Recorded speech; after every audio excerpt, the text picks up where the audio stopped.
Hello and welcome. While the D-Day story is closed, we're going to be taking you on a virtual tour and show you some of the displays and some of the highlights that you would normally be able to see in the museum.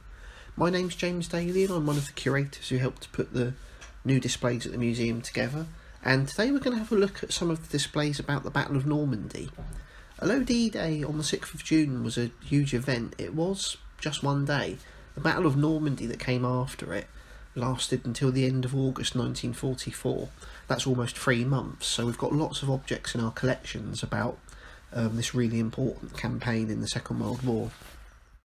So when you come into the Battle of Normandy part of the museum, the first object that you'll see is this British 25-pounder field gun. The Allies in Normandy used firepower as much as they could. The British Army in particular had plenty of guns, but very few men. Every man that was wounded or killed, there was no one left to replace him, so it was really important that, particularly for the British Army, to use firepower as much as possible to try and keep casualties as low as possible. So the 25-pounder is a really important object when it comes to how the British Army fought in Normandy. The mural behind it shows a troop of 25-pounders in action in Normandy. And what we were trying to get across here with this mural is what the conditions in Normandy were like. This is something that accounts from veterans talk about a lot. It was the summer. Normandy's a very, particularly in 1944, was very heavily wooded with hedgerows, lots of trees. It's a very agricultural area, and lots of veterans talk about how that affected the fighting, how it at times felt claustrophobic. And quite difficult to tell where the enemy was. So we really wanted to try and get that across in the displays here, and we did that with this mural. Some of the other objects you can see on the display case in the left are a US tanker jacket, which was worn by tank crews, and to the right of that a British leather jerkin, which was worn by a British soldier in Normandy. I've always found the leather jerkin really interesting because it feels exactly like something like somebody who was on the Mary Rose might have wore, or someone at the Battle of Agincourt 400-500 years earlier. I mean, it shows that although in some respects the technology changes, in other respects the need is the same for soldiers to keep themselves warm and dry, and even 400-500 years later they're still using the same kind of things to do that. So this object here is Bertie. Bertie was a ventriloquist dummy who was owned by Captain Edward North of the Royal Warwickshire Regiment. Captain North had purchased Bertie before the war and used him to entertain his troops. And when he went to Normandy, he took Bertie with him. And we've got some great photos in our collection of Bertie in Normandy, sitting on bombs and in German bunkers and things like that. He's a really interesting object because he's not the sort of thing you normally expect to see in a military museum, but he does show how troops tried to entertain each other in wartime. So in this display case here you can see some of the weapons that were used in the Battle of Normandy, starting from the top, the British Bren gun, the Lee Enfield rifle, next an American M1 carbine, which is a shorter version of the M1 rifle, and just out of shot you can see the butt end of a Sten gun. Some of the objects in this display case as well are about the medical services. You can see some nurses' uniforms on display here. The medical services were really important, not just in terms of trying to get men patched up and back to the front line, but also in terms of morale. People going into action, if they knew that they were going to get looked after as well as possible if they were wounded, it was remarkably good for morale to know that that sort of support was behind them.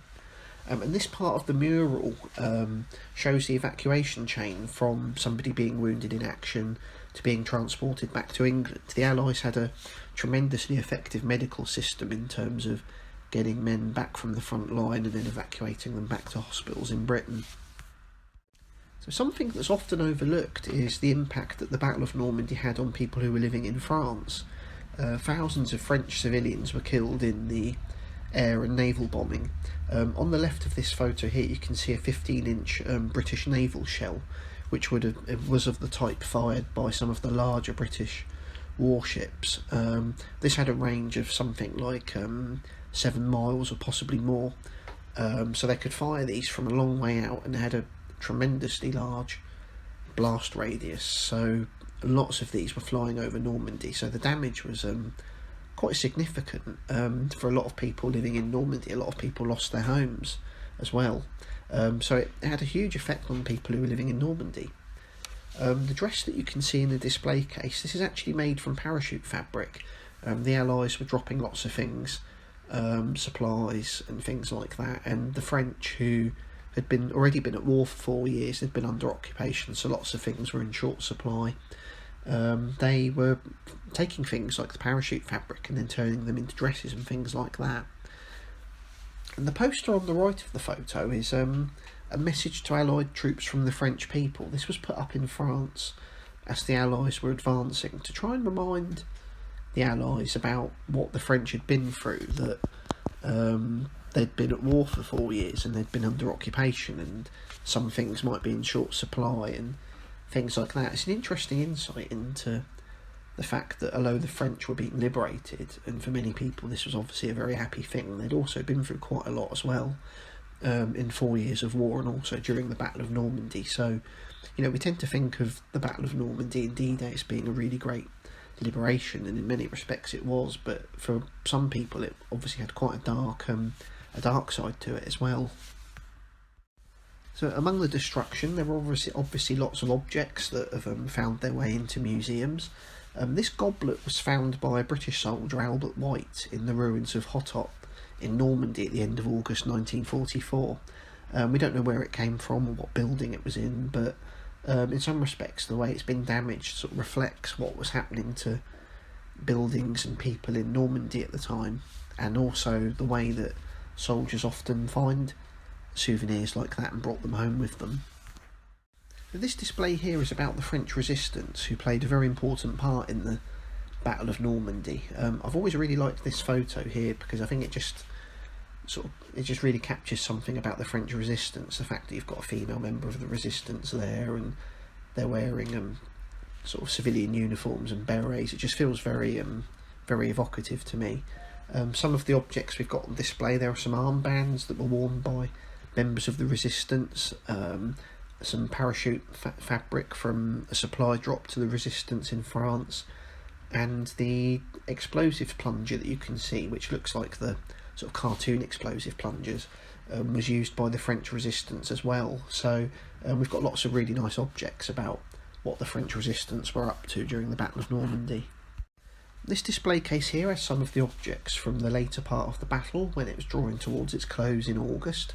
The battle went on for more than 3 months towards the end of August, and actually ships and landing craft were going back and forth across the channel for long after that. So, you know, it took a tremendous effort to get the Allied armies ashore in Normandy and to keep them there, in terms of moving across reinforcements and supplies and vehicles and things like that. We've got lots of really interesting objects in this display case. You might be able to see on the left, this is the elevator from the first V1 that landed on Portsmouth. It landed on Winstanley Road and Newcomen Road in Stamshaw, and quite a few people were killed. Portsmouth had been through the Blitz in 1940 and 1941, so for almost a second blitz of the V weapons to start landing, especially while D-Day was happening as well, was quite a shock to people locally. And the Germans tried to exploit this and to try and demoralise the Allied armies in Normandy. You can see just above the V1 elevator there are some leaflets that the Germans dropped on British troops, which were telling them that, you know, basically we're bombing your families and your homes. Right, we also have on display in this display case some beer labels. These are for Brickwood's Brown Brew. Brickwood's was a very famous Portsmouth brewery up until the 1980s. These were taken to Normandy by a local person called Roderick Kilgore. He wrote on each label when he'd drunk the bottle and who he was with and where he was, and brought them back with him, and they were later donated to the museum. So they've got it's a really interesting story of this person's journey through Normandy in the form of beer labels. Okay, so that completes our walk through the Battle of Normandy. That actually completes the part of the museum which is in 1944. In the next instalment we'll be looking at the legacy of D-Day and all of the things that happened in the years afterwards. But in the meantime, thank you for joining us. Please stay tuned for the next instalment. And from everyone at the museum, goodbye and take care.